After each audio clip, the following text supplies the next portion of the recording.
ito'y lumabas si Jesus. Baka patayin Nakita ate niya ko. ang isang publikano na nagngangalang Levi.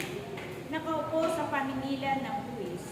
Sinabi sa kanya ni Jesus, "Sumunod ka sa akin." Tumindig si Levi, iniwan ang lahat at sumunod kay Jesus. Si Jesus ay hinandugan ni Levi ng isang malaking piging sa kanyang bahay. Nakasalo siya roon ang mga publikano at ang iba pang mga tao. Nagpulong-pulungan ang mga Pariseo at ang kanilang mga kasamang iskriba.